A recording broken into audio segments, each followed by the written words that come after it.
Racikan Berita. Assalamualaikum warahmatullahi wabarakatuh. Waalaikumsalam warahmatullahi wabarakatuh. Saudara sebangsa dan setanah air yang kita cintai, semoga kita selalu dalam berkah dan lindungan Allah Subhanahu wa taala. Amin. Kita tahu bahwa Fufufafa tiba-tiba meledak, ya, menggelegar di seluruh antero Indonesia bahkan dunia. Kalau kita pagi hari ini membicarakan tentang Fufufafa, bukan berarti kita akan membicarakan tentang bocil yang tidak bermutu. Tetapi Fufufafa datang di tengah-tengah rakyat yang ingin menolak Gibran menjadi wakil presiden. Nah, maka nampak seolah-olah Fufufafa menjadi amunisi yang sangat dahsyat untuk menguatkan kepada MPR ataupun kepada Prabowo atau kepada seluruh masyarakat Indonesia untuk bagaimana agar Gibran ini ditolak menjadi wakil presiden, supaya persoalan bangsa Indonesia ini sudah tidak diganggu-ganggu lagi dengan keadaan yang sangat memilukan beliau itu ataupun oleh orang tuanya yang selalu cawe-cawe. Ini menjadi penting sekali. Tetapi bukan karena like and dislike, tetapi memang alasan secara hukum atau secara moral sangatlah pantas apabila Gibran tidak dilantik menjadi wakil presiden. Kita bersama tokoh yang ada Bapak Sunarko, ada Bapak Rizal Fadila, dan ada Bapak Marwan Batubara, dan satu lagi ada tokoh yang nanti akan menyusul datang, ya. Tapi yang jelas mungkin bukan Pak Said Didu atau bukan Pak GN atau bukan Bang Din, ya.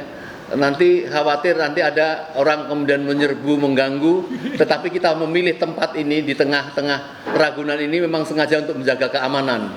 Kalau ada yang mengganggu, maka kita sudah bicara kepada pimpinan Bonbin untuk melepas supaya baik. Kami mohon mungkin Bapak Rizal Fadilah untuk berbicara pertama untuk menanggapi tentang Fufufafa yang mungkin dilihat secara hukum atau secara moral. Saya kira silakan. Ya, terima kasih Om Lim. Assalamualaikum warahmatullahi wabarakatuh. Waalaikumsalam warahmatullahi wabarakatuh. Pak Jenderal Narko, Pak Dr.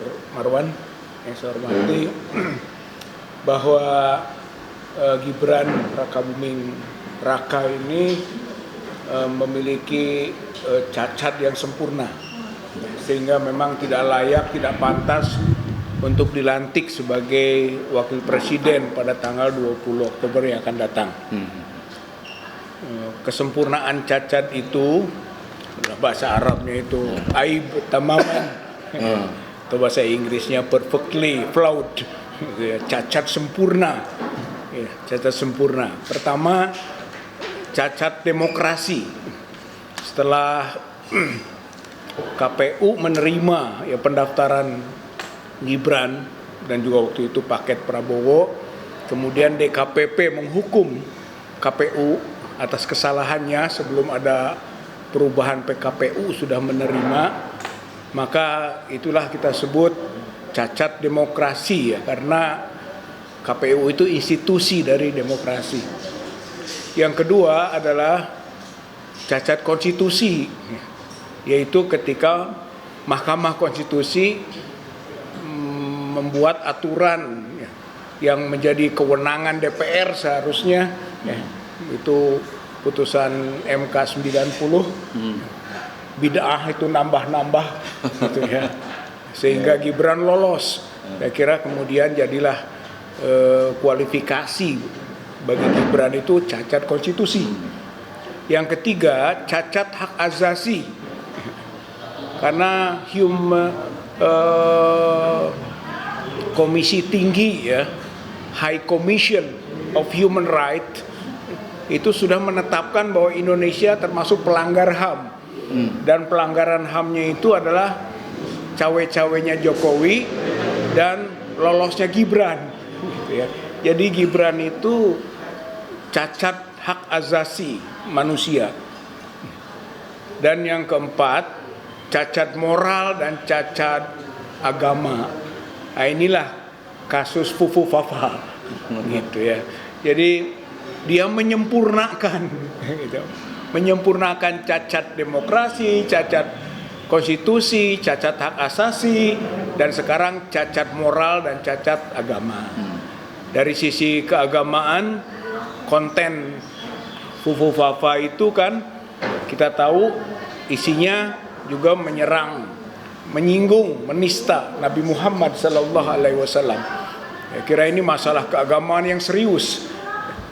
Dari segi moral, ya ada eksploitasi seksual, ada penistaan terhadap tokoh dan institusi, pokoknya tidak layak dilakukan oleh manusia yang sehat, gitu ya. Sampai-sampai ada yang meminta periksa dong, gitu kan, kesehatan mentalnya Gibran. Saya kira kasus Fufu Fafa ini menjadi multidimensional sekaligus menyempurnakan cacatnya Gibran. Ya. Aspek hukum, ya gitu, konteks Fufu Fafa jelas. Ya.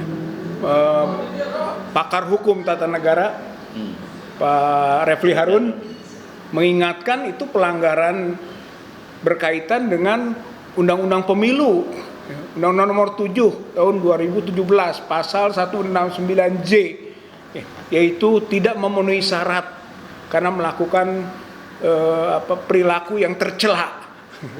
Perilaku tercela itu menurut pasal 169J Undang-Undang 7 tahun 2017 itu menjadi syarat bagi presiden wakil presiden. J atau J 169J gitu kan. Jadi seperti itu. Kemudian dalam penjelasan undang-undang itu pasal tadi yang disebut perbuatan tercela itu adalah kalau melanggar norma agama, norma kesusilaan, dan norma adat gitu. Jadi bukan norma hukum itu kan, dan itu sudah memenuhi apa yang menjadi kontennya Fufu Fafa, itu sudah memenuhi. Nah, itu pelanggaran terhadap norma agama, norma kesusilaan, dan norma adat. Jadi sudah memenuhi pasal 169J dan penjelasannya gitu, itu undang-undang. Yang kedua adalah atasnya undang-undang ketetapan MPR nomor 6 tahun 2001 tentang etika kehidupan berbangsa. Di situ juga jelas gitu, bahwa penyelenggara negara itu tidak layak, bahkan harus mundur jika tidak jujur gitu. Kemudian melanggar aspek-aspek moral gitu kan, tidak sportif, merusak martabat diri itu, martabat masyarakat bangsa, itu disebutkan di situ soal etika kehidupan berbangsa. Jadi bisa melakukan pelanggaran atas ketetapan MPR 6 tahun 2001. Bahkan kalau naik lagi ke Undang-Undang Dasar 45 kan 7A itu impeachment itu kan bisa bagi yang melakukan perbuatan tercela, di samping melanggar hukum, korupsi, kemudian pidana berat, pengkhianatan negara, termasuk perbuatan tercela dan tidak memenuhi syarat, berarti bisa di-impeach gitu ya. Sehingga kembali ke sini, ini ada kewenangan besar bagi MPR sekarang. MPR untuk dua hal. Kalau misalnya sudah dilantik itu di-impeach berdasarkan pasal 7A Undang-Undang 45 itu kan, baik presiden dan atau wakil presiden disebut di situ. Cuman jalannya panjang. Yaitu melalui DPR dulu, terus ke MK, baru ke MPR gitu. Jadi kalau misalnya setelah dilantik baru diberhentikan, PR-nya banyak. Bakal akan ada demo-demo besar gitu kan, dan ini sebenarnya merugikan presiden kalaupun presiden dilantik. Itu kan dia akan menghadapi pekerjaan rumah yang sebenarnya tidak perlu. Baru dilantik sudah didemo oleh publik gara-gara urusan Gibran, gitu ya. Jadi harusnya kewenangan MPR ngambil yang kedua, gitu, yaitu tidak melantik, gitu, berdasarkan atas 169J tadi, gitu kan, Undang-Undang Pemilu, atau berdasarkan ketetapan MPR 6 tahun 2001 tentang etika kehidupan berbangsa. MPR itu aja dasarnya, tidak memenuhi persyaratan, sekaligus ini menyangkut kewajiban MPR untuk melaksanakan ketetapan MPR tahun 2001 nomor 6, bahwa dia diperintahkan untuk melaksanakan, gitu Pak. Ketetapan MPR itu pasal 3 Pak. Pasal 3 ketetapan MPR 6 tahun 2001 itu menyatakan semua lembaga tinggi, karena MPR jadi lembaga tinggi itu kan 2001 itu harus menjalankan ketetapan MPR 6 2001, yaitu soal etika kehidupan berbangsa. Jadi MPR ini punya kewenangan penuh untuk tidak melantik, gitu. Mau pakai ketetapan MPR, mau pakai undang-undang pemilu, gitu. Oleh karena itu kita rakyat, taruhlah bagian dari rakyat, gitu kan, menuntut, mendesak MPR untuk tidak melantik Gibran Rakabuming Raka, itu kan, sebagai wakil presiden. Dia sudah cacat sempurna. Ini adalah musibah bagi bangsa dan negara Indonesia. Oleh karena itu, menurut saya relevan sekali kita mendesak, kita bagian dari rakyat Indonesia tidak rela punya wakil presiden yang memiliki kecacatan sempurna seperti itu. Saya kira ini yang bisa saya sampaikan. Assalamualaikum warahmatullahi wabarakatuh. Waalaikumsalam warahmatullahi wabarakatuh. Luar biasa. Saya tidak menyangka bahwa Mas Rizal sudah memaparkan secara lengkap dan sempurna. Jadi kami berharap nanti Pak Narto sebagai tokoh yang dikenal masyarakat lurus, tegas itu. Ini langkah-langkah seperti apa yang akan ditempuh. Tetapi sebelumnya Pak Marwan Batubara yang saya kira juga sangat concern sekali dan sering membahas persoalan ini untuk menguatkan, menambahkan apa yang disampaikan Mas Rizal tadi tentang apa itu cacat sudah sempurna, baik secara undang-undang, secara moral, secara bahkan undang-undang dasar, dan banyak yang sudah disampaikan itu. Mungkin kita berharap Pak Marwan untuk menambahkan supaya ini tidak sekedar omong-omong, tetapi memang harus diupayakan. Apalagi MPR, DPR yang baru ini barusan saja dilantik. Dia harus diuji bagaimana ini ada persoalan seperti ini supaya tentu jalannya roda pemerintahan yang akan datang itu tidak terganggu-ganggu oleh persoalan-persoalan yang sangat menjadi masalah bagi kita semua. Saya persilakan Pak Marwan. Ya, makasih Om Lim. Assalamualaikum warahmatullahi wabarakatuh. Waalaikumsalam. Alhamdulillahirabbil alamin. Allahumma shalli ala sayyidina Muhammad. Jadi judul acara kita hari ini, rakyat menolak pelantikan Gibran menjadi Wakil Presiden Republik Indonesia. Nah, penolakan ini tidak sekedar penolakan tanpa dasar, lebih karena emosi perlawanan dan sebagainya. Tapi justru karena melihat kepada fakta di lapangan di satu sisi, lalu aturan main bernegara di sisi lain.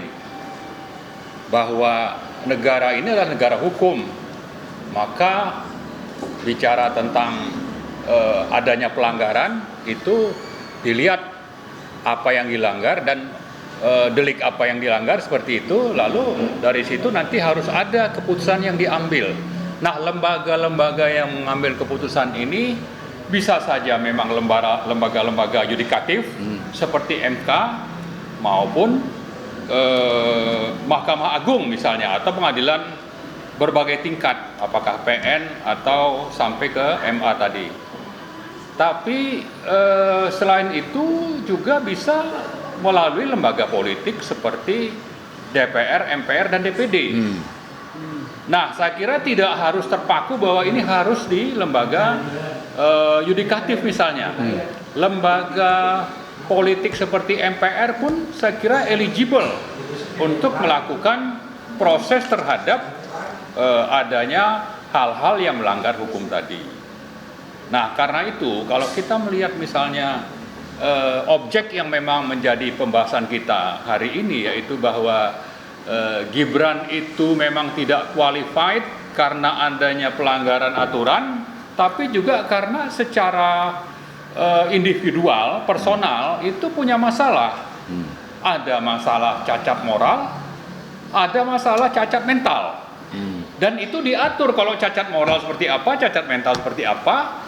Seperti tadi yang disebutkan Pak Rizal, yaitu kalau bicara secara hukum ada cacat moral misalnya melakukan perbuatan tercela, maka ini menurut Undang-Undang Pemilu tadi yang disebutkan nomor 7 2017 pasal 169J memang tidak layak dilantik. Oke, sudah terlanjur lolos, tapi kalau bisa dibuktikan memang moralnya cacat, ya saya kira kita tidak boleh membiarkan ini terjadi untuk akhirnya dilantik juga. Itu satu hal yang sangat penting ya. Jadi kita bicara tentang aturan main. Tapi juga MPR itu adalah lembaga politik yang harus memperhatikan aspirasi rakyat. Mereka baru dilantik tanggal 1 Oktober beberapa hari yang lalu. Dan mereka terpilih karena adanya proses politik. Ada yang namanya pemilu. Tidak ada yang tiba-tiba muncul ditunjuk oleh presiden atau kelompok tertentu untuk jadi anggota DPR atau MPR atau DPD. Tapi mereka dipilih rakyat. Nah, sekarang dengarkanlah aspirasi rakyat itu, bahwa rakyat ini sekarang menuntut orang yang cacat moral, cacat mental ini tidak layak untuk dilantik. Sehingga kita tidak perlu menunggu misalnya dilantik dulu baru nanti dijalankan proses yang diatur dalam konstitusi, yaitu melalui pasal 7A, 7B dan seterusnya. Jangan seperti itu. Kita harusnya efisien, tapi yang lebih penting bahwa ini ada masalah moral, tapi ada aturan yang diatur dalam berbagai undang-undang ataupun konstitusi, tapi juga ada aturan main, yaitu melalui demokrasi yang menghasilkan pemilu dan orangnya itu sudah diangkat. Jadi proses politiknya saya kira juga harus diterapkan. Bukan cuma masalah yudikatif, tapi ini masalah politik dan rakyat barusan bersuara, maka suara rakyat ini harus diperhatikan oleh MPR untuk segera membatalkan. Adakan sidang, ya rakyat nanti akan berbondong-bondong. Saya kira ini yang kita lakukan hari ini adalah awal dari disampaikannya aspirasi rakyat untuk tidak dilanjutkannya pelantikan Gibran oleh MPR tanggal 20 Oktober nanti. Sebetulnya suara-suara yang menuntut ini sudah tersebar di mana-mana. Cuma memang belum menyatu untuk disampaikan ke MPR. Nah, saya kira dalam waktu dekat kita harapkan ada suara yang akan menyampaikan ini, dan dengan begitu MPR menjadi sempurna sebagai lembaga politik yang memperhatikan aspirasi rakyat. Nah, kalau kita tarik mundur misalnya, sejak bulan Januari itu kampus-kampus bergerak menyatakan sikap. Ribuan guru-guru besar dari seluruh kampus di Indonesia, yang jumlahnya itu saya sempat Google, itu pernah sampai 300-an kampus, dan guru besarnya itu ribuan, dan ini adalah bagian dari perwakilan suara rakyat. Mereka ini adalah benteng dari demokrasi kalau kita bicara orang-orang yang memang paham, tidak seperti paham politik demokrasi, tidak seperti rakyat biasa di lapangan sana yang mungkin juga kalau dikasih bansos misalnya milih siapa itu mereka ikut saja. Tapi justru orang-orang yang terdidik, intelek, mewakili kampus hampir di seluruh Indonesia. Mungkin kalaupun ada yang menolak itu yang tidak sejalan untuk menolak Gibran itu paling bisa dihitung di bawah 20 kampus, tapi ratusan itu menyatakan sikap menolak Gibran. melalui putusan MK nomor 90 2023 waktu Gibran akan dicalonkan menjadi calon presiden yang menjadi wakil Prabowo. Jadi maksudnya adalah bahwa aspirasi rakyat itu sebetulnya sudah disampaikan sejak bulan Januari, dan rakyat itu diwakili oleh orang-orang terdidik intelek di ratusan kampus, dan bisa dilihat dari bagaimana guru-guru besar itu menyatakan sikapnya. Nah, tapi akhirnya Pilpres juga tetap jalan, cuma karena di belakang hari kita menemukan cacat mental, cacat moral, cacat psikologi tadi ya, maka ini sudah seharusnya diperhatikan oleh MPR. Aspirasi yang dulu itu lebih kepada aspek legal konstitusional, lalu ada KKN melanggar berbagai aturan yang ditetapkan oleh MPR atau TAP MPR, tapi belakangan juga ditemukan adanya cacat moral setelah terbongkarnya kasus Fufu Fafa. Nah, karena itu saya kira tidak lagi waktunya bagi MPR untuk berpikir atau membahas bertele-tele bahwa ini akan dibahas atau tidak dan nanti ujungnya itu tetap dilantik, ya. Tapi saya kira suara itu mestinya bisa menjadi bulat. Ya, terserah bahwa itu misalnya suara-suara anggota MPR yang datang dari pendukung Prabowo Gibran, tapi kalau mereka memperhatikan aspirasi rakyat dan ini sesuatu yang sangat menyangkut martabat hidup bangsa Indonesia, maka seharusnya mereka itu segera untuk bersidang dan memutuskan ini tidak dilantik. Dan yang terakhir saya ingin sampaikan bahwa seandainya tetap dilantik, ya, seandainya MPR tetap melantik, mereka MPR dan rakyat perlu mencatat bahwa kita akan melanjutkan tuntutan kalau sudah dilantik supaya pemecatan Gibran itu tetap dilakukan melalui proses pemakzulan yang diatur dalam Undang-Undang Dasar, terutama di pasal 7A, 7B dan seterusnya. Saya kira itu mungkin. Ya, terima kasih. Baik. Terima kasih Pak Marwan. Pada Pak Sunarko, ya, saya kira sangat lengkap sekali dari dua pembicara tadi, Pak Marwan dan Pak Rizal Fadilah, tentang usulan atau menunjukkan bahwa sudah selayaknya tidak dilantik Gibran sebagai wakil presiden. Secara hukum tadi saya kira sudah alasan lengkap sekali dari Pak Rizal.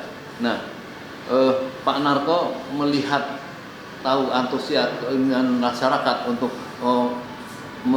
bukan menjegal, tapi sebenarnya untuk menegakkan negara yang lebih wibawa lagi.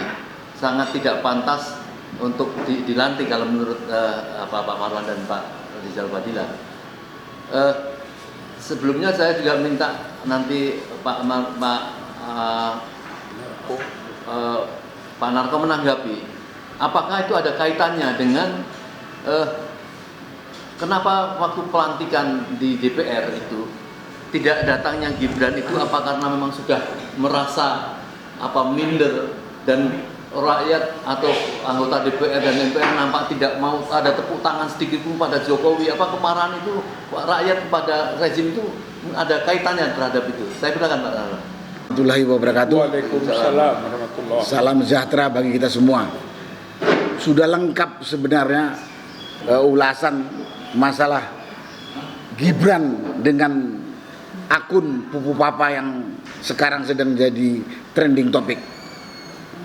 Jadi sebenarnya Gibran itu secara hukum, secara moral, secara agama udah nggak layak jadi pemimpin. Sudah tidak layak jadi pemimpin. Karena itu pada kesempatan ini saya sebenarnya ingin saudara-saudara sebangsa dan setanah air ya meluangkan waktu untuk mungkin mengamati, kemudian menganalisis dan memutuskan. Kita tahu Gibran dinyatakan dalam Pilpres ini menang sebagai atau terpilih sebagai wakil presiden, orang nomor 2 di Indonesia. Dan kita tahu semua ini, kita tidak tahu hidup kita ini nanti sampai nanti sore, sampai besok atau dan lain sebagainya. Nah, saya bayangkan kalau presiden berhalangan bisa macam-macam, sakit sampai kemudian dipanggil sama yang maha kuasa dan lain sebagainya. Nah, kita punya pemimpin seperti Gibran. Tadi sudah disampaikan oleh Pak Rizal Parila, cacat demokrasi, cacat konstitusi, cacat moral, cacat mental, cacat agama gitu. Lah orang Indonesia yang 280 juta itu banyak yang lebih baik, banyak yang lebih pinter, banyak yang lebih mampu. Masa kemudian MPR yang punya wewenang melanjutkan melantik atau membatalkan, nggak mikir. Karena pada kesempatan ini kepada seluruh bangsa, saudara-saudara sebangsa dan tanah air, kita memang berharap MPR membatalkan seperti yang disampaikan oleh tadi Pak Marwan. Tapi mungkin kita rakyat juga perlu bersuara kalau MPR sampai tidak membatalkannya. Kita nggak mau dipimpin oleh orang tak bermoral, tak beradab, dan tak berilmu. Udah jelas tak berilmu. Dia hanya punya sertifikat dari Dikbud, pendidikannya setingkat dengan SLTA. Bingung gitu saya itu. Kelas 2 SMA pindah dari Solo ke Singapura selama 4 tahun, masa cuma dapatnya sertifikat dari Dikbud setara dengan SLTA. Kita kan bisa ukur kira-kira ilmunya gitu kan. Kita pemimpin itu harusnya orang pilihan, pinter, bermoral, punya leadership yang baik, punya sikap-sikap yang baik. Nah, Gibran, kita bisa nilai ini orang dari akun yang namanya Pupu Papa itu. Sangat tak beradab. Pemimpin tak beradab apa yang kita harapkan? Mau dibawa kemana kita yang 280 juta kurang lebih ini? Terusnya enggak kehormatan kita di mata bangsa-bangsa lain atau negara lain yang ada di sekitar kita? Terusnya tidak. Dan dunia perguruan tinggi, baik guru besarnya dan mahasiswanya, terusnya enggak kalau dipimpin sama orang yang seperti ini. Saya bicara bukan dalam ini, dalam rasa karena tidak senang dengan Gibran. Saya nggak ada urusan. Tapi saya dan banyak orang yang saya ajak ngomong nggak yakin negara ini bisa maju dipimpin oleh orang seperti Gibran ini. Dia mau kaya raya, dia mau jadi raja di kampungnya atau di rumahnya sana, tak peduli, nggak masalah. Tapi kalau dia memimpin bangsa Indonesia yang begitu luas, begitu besar, kita udah tertinggal dari negara tetangga kita. Saat ini Indonesia kalau dibandingkan dengan negara-negara yang ada di Asia Tenggara, relatif masih tertinggal. Ya ada mungkin yang lebih tertinggal dari Indonesia di Asia Tenggara ini. Tapi umumnya di sekitar kita ini, kita udah sangat tertinggal. Padahal kita merdeka paling dulu. Nah ke depan harusnya kita punya kader, kita punya bibit lulusan perguruan tinggi. Perguruan tinggi dibentuk sekian banyak, dibiayai sekian mahal, mahasiswa dan guru besarnya sekolah dengan susah payah bertahun-tahun, kemudian orang tak berilmu disuruh pimpin kita ini gitu. Saya ingat dulu saya waktu masih dinas dikatakan yang jadi komandan itu orang yang terbaik yang ada di unit itu. Saya masih ingat, saya bekas tentara. Komandan itu harus menempatkan diri sebagai orang terbaik yang ada di satuan atau unit itu. Dia lebih pintar, dia lebih berani, dia jujur, dia punya moral yang bisa dipertanggungjawabkan. Itu persyaratan. Jujur, berani, pintar, bertanggung jawab, dan lain-lain. Ini kita 280 juta, punya kader banyak, punya banyak. Nah, karena itulah pada kesempatan ini saya coba apa ya? Yang menyentuh hati lah, terutama para dunia perguruan tinggi, tokoh. Apa yang mau kita harapkan kalau kita punya pemimpin seperti itu? Tidak jujur, pembohong. Tadi dibilang, kata Pak Marwan, ada undang-undang di Undang-Undang Dasar pasal berapa saya tidak tahu. Orang yang punya cacat moral, orang yang ini tidak pantas jadi presiden, ada ditetapkan. Lah ini cacatnya udah jelas banget kok. Dan kita nggak menghina orang cacat, tidak. Kita nggak menghina orang cacat. Tapi kita orang cacat, kita jadikan pemimpin, kita yang salah. Saya coba menyentuh para cendekiawan, guru besar, tokoh-tokoh masyarakat, tokoh agama. Banyak bibit-bibit calon pemimpin bangsa yang bermutu, bermoral. Yang kita punya harapan untuk bisa membawa bangsa ini menjadi lebih baik. Nggak tertinggal seperti sekarang gitu. Tahu-tahu kita milih orang yang saya sudah tidak perlu lagi sampaikan. Tadi sudah diulas, terlalu panjang. Belum lagi lihat fisiknya. Mohon maaf, nggak meyakinkan. Pemimpin itu harus gagah. Saya ingat itu pemimpin Malaysia umur 90 tahun lebih, Pak Mahathir Muhammad. Umur 90 tahun masih gagah. Kita umur belum 40. Katrol lagi. Mohon maaf ya. Kalau masuk tentara di Tamtama juga nggak diterima. Dulu saya bekas tim seleksi kok untuk masuk tentara pernah. Oh, penting itu. Penting.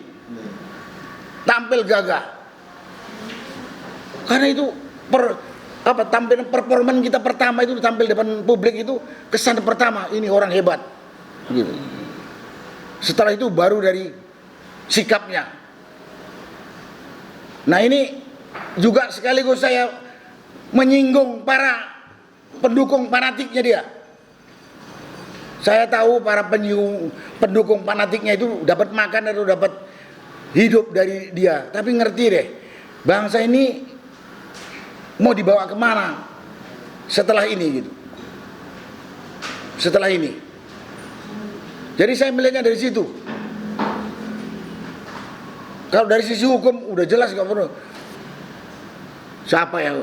Saya kemarin baru ketemu sama Mas Roy Suryo yang mengatakan 99,99%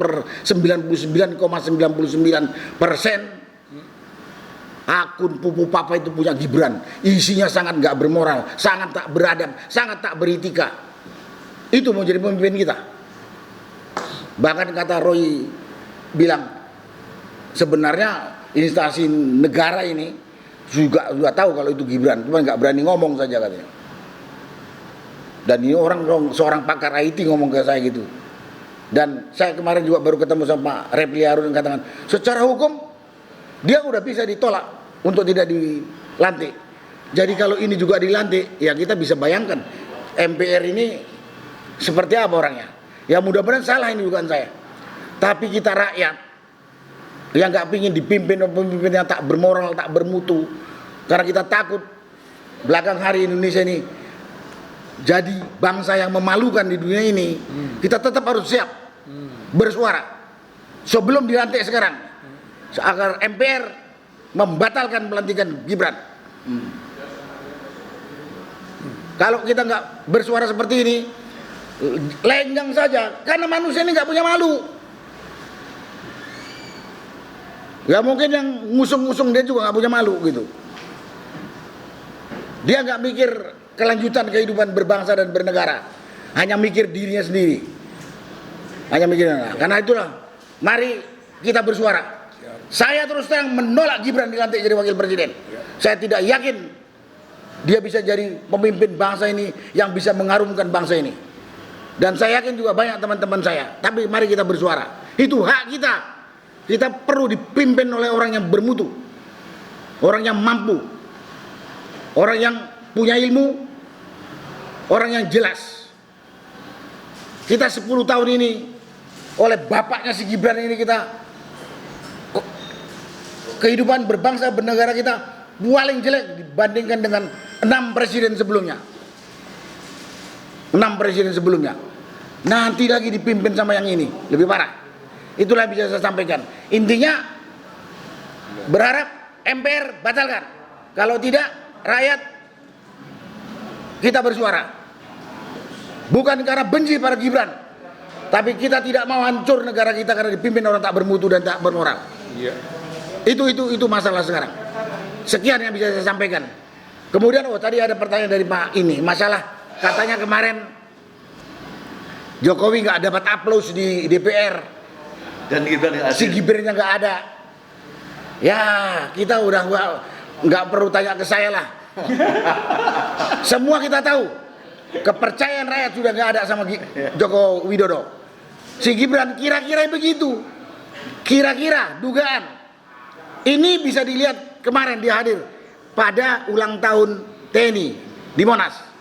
Pertama dia jalan dengan calon presiden terpilih. Habis itu mundur di belakang. Kelihatan dia minder. Kelihatan dia tidak percaya diri untuk tampil di depan publik. Nah, kalau itu terlihat, masih ada rekamannya. Saya berani ngomong ini karena saya lihat. Nah, kalau nanti jadi pemimpin, apa lagi? Nanti kayak bapaknya lagi. 10 tahun, berapa kali dia datang di sidang umum PBB? Sekali atau berapa kali? Atau nggak pernah? Karena nggak punya percaya diri. Nah, kita nggak boleh gitu.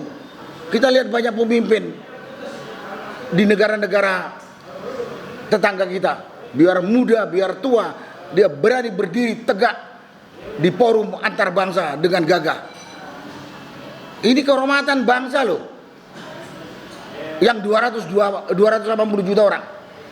Itu tanggapan saya, Pak Mursalim, berkaitan dengan kemarin itu ya. Terima kasih. Wassalamualaikum warahmatullahi wabarakatuh. Terima kasih Pak Narko, begitu gamblang dan mudah untuk cerna, karena masyarakat ini saya lihat dari 10 channel ini 1, 2, 3, 4, 10 ini tidak henti-hentinya ini rakyat atau masyarakat memberikan aplaus dan tanggapan dan dorongan, dan saya kira ini apa yang disampaikan Pak Marwan tadi. Mungkin beralih Pak Marwan dulu sebelum ke Pak Rizal. Gantian. Bahwa teknis di lapangan ini nampaknya kan memang harus ada perjuangan untuk menyampaikan hal-hal ini dari tokoh-tokoh, untuk menyampaikan sesuatu dari masyarakat, bahwa lebih sangat elegan ya apabila memang dibatalkan di tingkat oleh MPR daripada melalui proses hukum atau yudikatif yang disampaikan Pak Marwan tadi. Prosesnya kan terlalu panjang. Tetapi komunikasi di civil society ini kan memang perlu perjuangan ya. Pertama ini tidak mungkin apabila MPR yang baru, DPR yang baru kemudian mempunyai inisiatif menanggapi masyarakat ini, kemudian memproses secara hukum tadi sehingga membatalkan itu.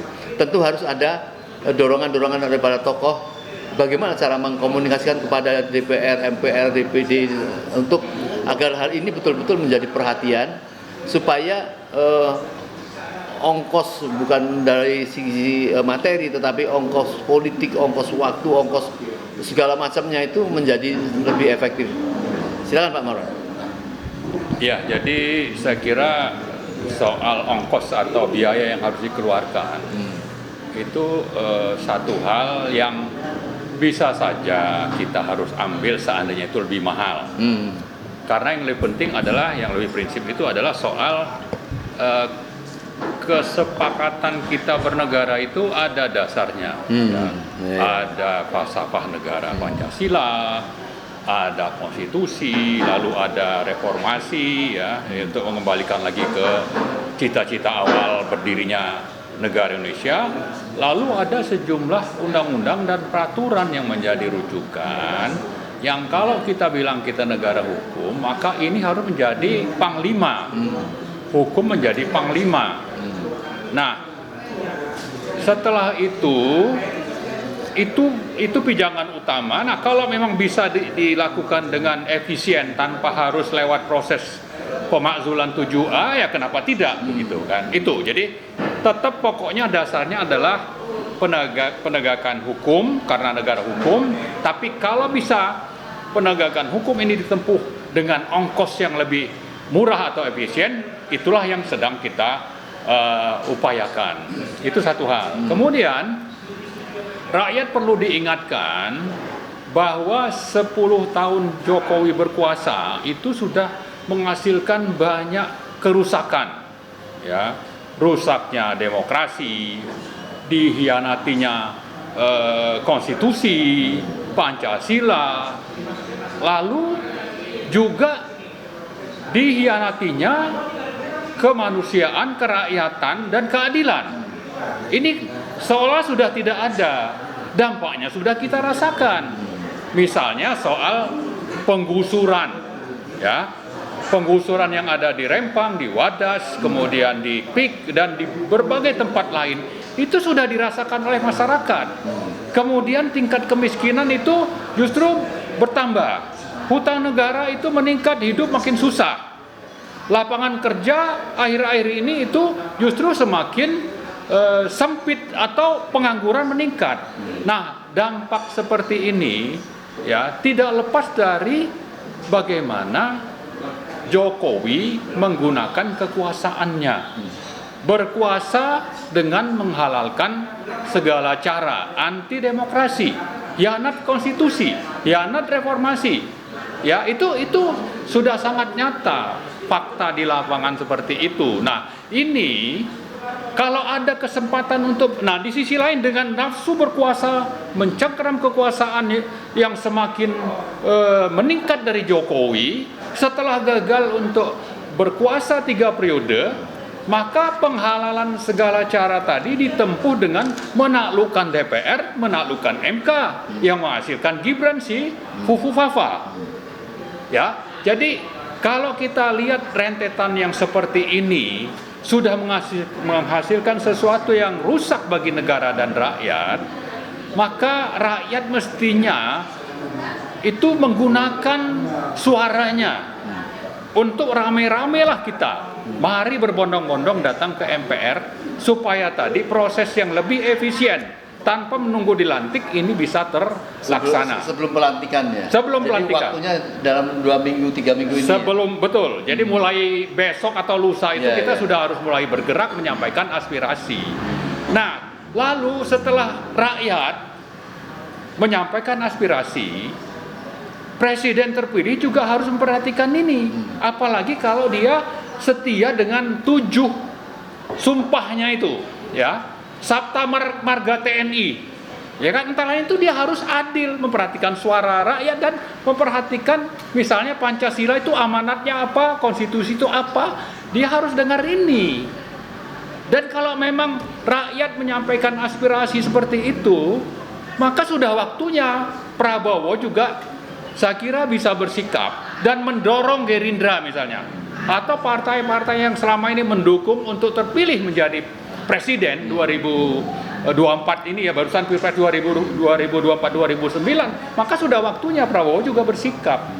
Ya, apalagi ya, yang kita khawatirkan adalah seandainya sampai Gibran lolos, ya, tidak tertutup kemungkinan justru Prabowo pun akan dihabisi dengan politik penghalalan segala cara yang dilakukan oleh Jokowi selama ini. Dia bisa menaklukkan DPR, dia bisa menaklukkan lembaga-lembaga yudikatif, lalu dia bekerja sama dengan oligarki konglomerat yang punya banyak uang misalnya, logistik. maka partai selama ini sudah ditaklukkan, maka Gibran bisa lolos. Nah, tidak tertutup kemungkinan bahwa kekuatan yang sudah dipegang oleh Jokowi selama ini bisa juga dipakai untuk setelah Gibran dilantik, justru Prabowo dilumpuhkan. Ya, Prabowo bisa lumpuh oleh bagaimana sikap politik Jokowi selama ini. Nah, karena itu sudah waktunya ini bagi Prabowo juga untuk berhitung bahwa Gibran ini jangan sampai dilantik lah, begitu. Karena kalau sampai dilantik, korbannya itu bukan cuma rakyat negara, tapi dia sendiri sebagai presiden terpilih. Prajurit Sabta Marga ini juga bisa dihabisin nanti. Ini kekhawatiran saya yang perlu saya ungkapkan. Saya tidak menuduh, saya tidak memprovokasi, tapi mari Pak Prabowo juga renungkan ini gitu. Jangan sampai nanti dia menyesal di belakang hari karena akhirnya misalnya awalnya itu Gibran akan berkuasa di Jakarta, ya, dengan adanya undang-undang perubahan undang-undang yang mengatur tentang daerah khusus Jakarta misalnya. Jadi kita tidak mendorong Prabowo manas-manasi, walaupun yang dihabisi secara hiradina di dalam UFAWA itu ada beliau, tetapi kita mengingatkan dari sisi etik, hukum, dan moral itu. Betul, dan juga kita punya aturan main. Aturan mainnya itu apa? Tadi ada proses yang bisa dilakukan oleh MPR sebagai perwakilan dari seluruh rakyat Indonesia. Seperti itu. Jadi kalau dulu memang ini lembaga tertinggi, tapi sekarang ini sama levelnya, Presiden, DPR, MPR, DPD, MA dan sebagainya. Tapi biar begitu, kalau sudah bicara bahwa ini lebih banyak faktor politiknya, maka MPR itu sangat menentukan. Apalagi kalau kita menginginkan proses yang efisien tadi yang Om tanyakan. Sudah waktunya juga bagi prajurit Sabta Marga seperti Prabowo juga mulai berhitung dan menyiapkan langkah-langkah bahwa tuntutan rakyat ini sesuatu yang dia harus perhatikan, dan mudah-mudahan juga dia bisa luluskan permohonan kita agar Gibran tidak jadi dilantik. Ya, baik. Terima kasih. Closing statement dari Pak Marwan 1-2 menit aja. Proses teknis ya, karena ini kan tinggal 20 atau beberapa hari saja. Ya. Untuk meyakinkan MPR bahwa ini adalah kehendak masyarakat dan bukan keinginan semata-mata, tapi memang betul-betul sangat tidak layak lah untuk dijadikan wakil presiden karena pelanggaran tadi. Apa langkah-langkah yang akan kira-kira ditempuh oleh rakyat atau masyarakat atau para tokoh untuk supaya melalui proses ke MPR itu sangat lebih simpel lah itu? Ya, saya kira rakyat sudah merasakan dampak negatif dari pemerintahan Jokowi selama 10 tahun. Dan salah satu yang bisa jadi ukuran bahwa ini berhasil atau tidak itu adalah protes dari dosen dan guru-guru besar di hampir seluruh kampus di Indonesia. Itu bisa menjadi rujukan sebetulnya.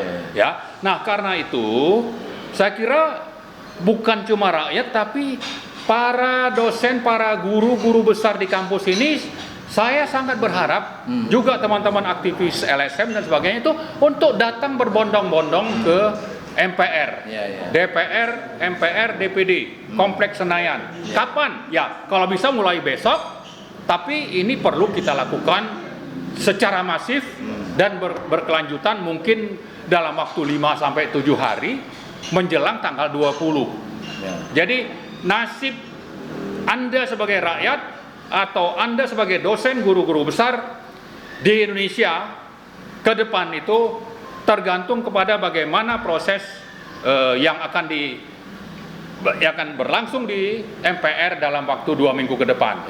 Kalau sampai dilantik, ya saya kira apa yang sudah terjadi selama pemerintahan Jokowi itu bisa terulang. Jadi mari sama-sama kita berbondong-bondong menuntut supaya MPR itu tidak jadi melantik Gibran. Terima kasih. Baik. Saudara, semoga ya dalam beberapa hari ini apabila para tokoh, para masyarakat ya kemudian ada terjadi pertemuan dengan lembaga MPR atau juga teman-teman di DPD, tentunya masyarakat akan memasang telinga untuk bersama-sama mendorong ya, karena perjuangan kita ini kan sudah bertahun-tahun, bukan tentu kepada Gibran tapi tentu kepada ayahnya yang memperpanjang proses berpolitik ini sangatlah ditolak, sangat-sangat brutal, sangat-sangat buruk gitu, berhasil, maka kita gunakan momentum ini karena supaya juga jalannya roda pemerintahan yang segera akan dilantik, ya, bahwa kemudian akan ada wakilnya atau tidak pada saat ini, itu saya kira urusan nomor 2, ya, apakah setelah pelantikan. Jadi sementara bisa saja di kantor-kantor kalau harus masang foto itu ya satu dulu aja lah. Yang satu nanti kosong, tunggu keputusan kehendak dari masyarakat atau pemerintah yang akan datang. Dari Pak Rizal Fadilah, kami mohon untuk memberikan usulan teknis juga nih, closing statementnya untuk memuluskan keinginan rakyat tadi untuk membatalkan Gibran sebagai Wapres. Ya, pertama dari sisi keagamaan, menurut saya ini masalah yang prinsip. Seseorang itu melakukan sesuatu yang bukan kapasitasnya, maka tunggu saat kehancurannya. Jadi kalau dari sisi spiritualitas kita, gitu kan, keagamaan kita, ini adalah pencegahan bahwa kalau Gibran dipaksakan dengan kualifikasi ketidakmampuan dan di luar kapasitasnya, tunggu kehancurannya. Ini aspek imani, gitu kan. Ada juga ayat Qur'annya, la tatahidul kafirina auliya min dunil mu'minin aturiduna antaj'alulillahi alaikum sultanan mubina. Jangan kau pilih orang yang tidak mendahulukan aspek keagamaan, keimanan, itu kan, dan milih yang lain dengan pertimbangan-pertimbangan duniawi. Aturiduna antaj'alulillahi alaikum sultana mubina. Inginkah itu jadi alasan Allah menurunkan kekuasaannya yang nyata? Gitu. Jadi apa kita pancing Allah, gitu kan, supaya menurunkan kekuasaannya, menghancurkan bangsa ini, gitu kan, gara-gara kita salah memilih pemimpin. Kira ini nilai spiritualitas kita.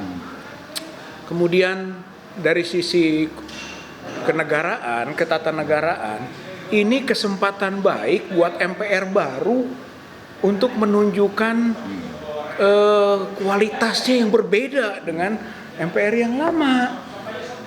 Apalagi kalau mau ditarik lagi ke maunya the founding fathers mengenai MPR.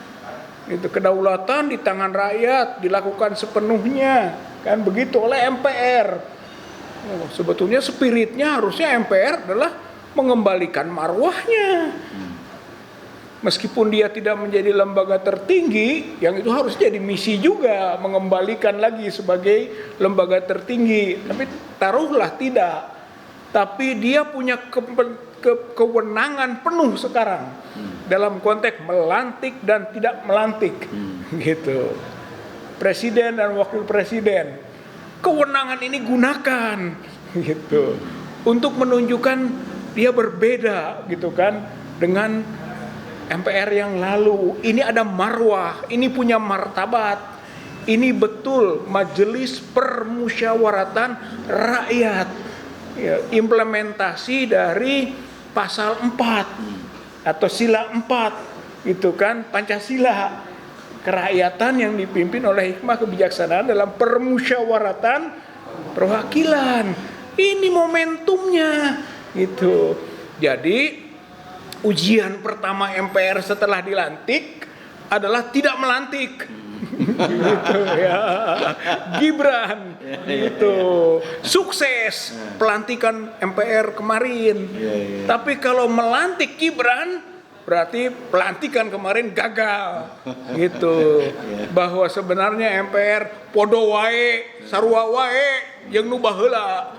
Gitu kan, tidak ada perbedaan. Jadi ini menurut saya momentum, kesempatan, gitu kan, untuk mengembalikan marwah martabat lembaga perwakilan rakyat yang namanya MPR.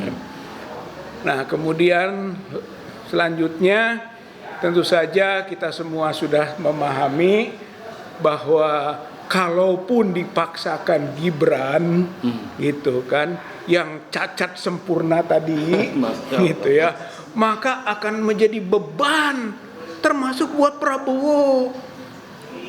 Kita bisa merasakan begitu dilantik, besoknya orang berbondong-bondong datang ke MPR. Bukan untuk mensupport, tapi menggoyang-goyang MPR dan menggoyang-goyang presiden.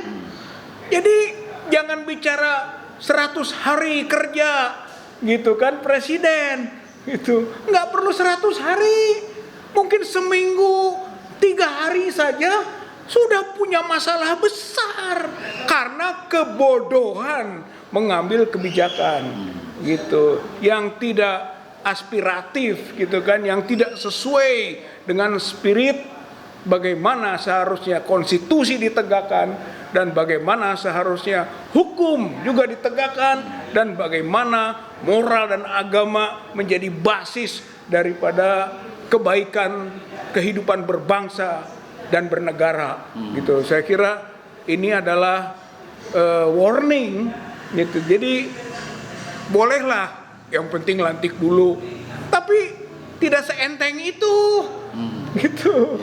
Bukan yang penting lantik dulu, nggak bisa. Begitu dilantik urusan jadi panjang gitu. Untuk mengimpeachnya saja menurut pasal 7A 45 itu harus ke DPR harus sepakat dulu, harus ke MK.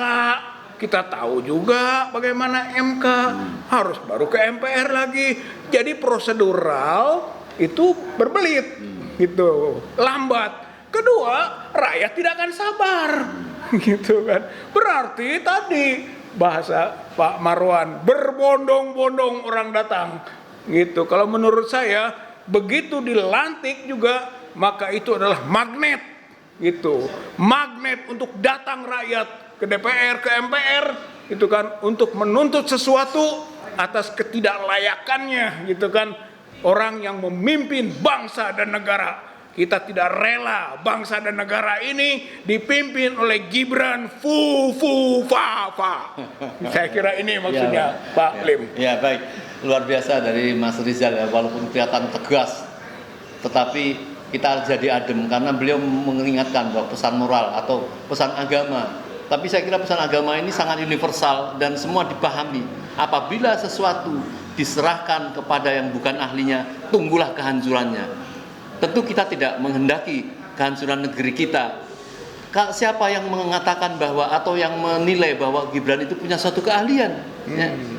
Yang ada adalah bagaimana cacat moral etik ya, yang sangat tidak pantas, bocil ya, yang masih beberapa tahun yang lalu sudah membuat Fufu-Fafa itu, ucapan-ucapannya itu sangat asusila, luar biasa kepada seseorang yang ternyata menjadi presidennya dia.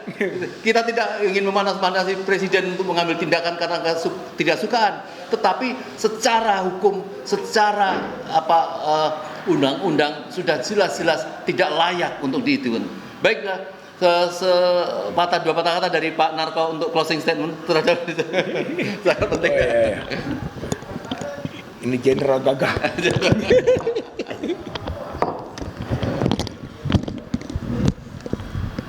Terima kasih Om Lim. Saya juga cuma menyitir apa yang disampaikan Pak Rizal tadi. Tunggulah kehancuranmu kalau kau mempercayakan mengelola negara ini bukan pada ahlinya. Dan saya yakin kita di sini semua termasuk rakyat nggak pingin hancur, nggak pingin hancur. Karena itu kita harus tolak Gibran karena dia bukan ahlinya. Cukup banyak ahli di Indonesia. Ketidakahlian, kalau nggak bilang kedunguan Gibran, kita lihat dari akun Fufu-Fafa. Di situ terlihat, terbaca bagaimana dungu, bagaimana tak bermoralnya, bagaimana tak beradabnya dia itu. Itu pun dia masih menambah lagi kedunguannya. Yaitu dia menghapus katanya 2100 akun. Dikira nggak ada orang tahu itu. Kan dungu itu. dan bohong. Habis itu diganti lagi namanya dengan selamat. Habis itu tak diakui, tapi adik yang ngakui. Dari situ kelihatan kalau dia itu pembohong kronis. Kayak bapaknya. Dan saya ingat nasihatnya Pak Ustadz A'agim, orang sekali berbohong akan berbohong terus untuk menutup kebohongannya. Buntutnya kita yang hancur. Nah, karena itu pada kesempatan ini mungkin perlu saya sampaikan dugaan saya yang mengendaki Gibran itu dilantik, kalau nggak keluarganya, orang yang cari makan dari dia, atau orang yang berotak kotor. Sama-sama berotak kotor. Kenapa saya katakan orang berotak kotor? Orang-orang otak kotor gitu pikirannya begini, gua seneng kalau pemimpin gue tolol, gampang gue manfaatkan. Ini orang-orang otak-otak kotor itu. Iya. Mungkin dia jenderal, mungkin dia profesor doktor, tapi karena otaknya kotor, dia dukung orang yang sudah jelas cacat segala-galanya gitu. Nah, makanya itu kesempatan siang ini saya coba menggelitik hati masing-masing untuk berpikirlah kita yang waras, yang sehat, yang jujur, demi kelangsungan negara kita yang tercinta ini, demi kelangsungan anak cucu kita ke depan. Kita sudah malu ketinggalan dengan negara dari sekitar kita. Kita merdeka paling tua, tapi nyatanya kita tidak paling bagus. Saya ingat Malaysia dulu impor guru dari Indonesia tahun 70-an. Sekarang dia jadi guru kita. Contoh itu aja saja gitu. Nah, karena itu marilah kita saudara-saudara sebangsa setanah air untuk jangan masa bodoh. Jangan masa bodoh. Dan kepada pemerintah yang akan datang, saya kemarin sudah dengar dari salah satu tokohnya akan membentuk Jaken kabinet. Kabinet profesional. Kita rakyat akan melihat itu. Benar gak? Apakah dia diangkat tetap politisi? Boleh kalau politisi itu memang profesional pada bidangnya. Tapi kalau politisi yang sudah tercatat koruptor masih dipakai, tak lagi ya ada harapan yang menjanjikan kita Indonesia lebih baik. Ya, karena dia udah mengatakan akan disusun kabinet Jaken kabinet. Intinya para profesional. Tapi ya ini baru informasi. Saya lihat nama-nama itu nama politisi, bagi-bagi politisi. Kalau politisi itu jujur dan bersih selama ini, oke, kita setuju. Tapi kalau politisi sudah punya cacat, sudah punya catatan, apa yang mau diharapkan? Nah, inilah yang bisa saya sampaikan pada kesempatan ini. Terima kasih Om Lim. Ya, baik. Wassalamualaikum warahmatullahi wabarakatuh. Waalaikumsalam warahmatullahi wabarakatuh. Baik, saudara sekalian, saya kira cukup lengkap ya pembicaraan kita pada siang hari ini. Semoga kita semua atau para elemen, para tokoh berhasil bertemu dengan MPR untuk memutuskan yang terbaik ya. Supaya kita jangan ikut-ikutan menjadi orang yang kemudian menjadi hilang akal sehat kita gitu ya. Sebagaimana seorang menteri ya membela-bela menyatakan bahwa ini bukan punya akun bahwa dari Gibran. Ada lagi seorang profesor mengatakan ini harus dimaafkan. Ini akan menjadi runyam kalau orang yang tidak tahu mengetahui atau hanya bela-membela. Kita ini untuk melangsungkan sebuah awal pemerintahan yang datang. Semoga kita jadi bertemu dengan para pimpinan kita di DPR MPR untuk bisa melakukan dalam waktu dekat ini rembukan lah ya, bukan rembukan tetapi mendudukkan persoalan ya tentang Gibran ini karena ini bukan berarti ada kebencian, tapi kita jadikan Gibran ini menjadi pasien masyarakat Indonesia. Sekian, billahi taufiq wal hidayah. Assalamualaikum warahmatullahi wabarakatuh. Waalaikumsalam warahmatullahi wabarakatuh.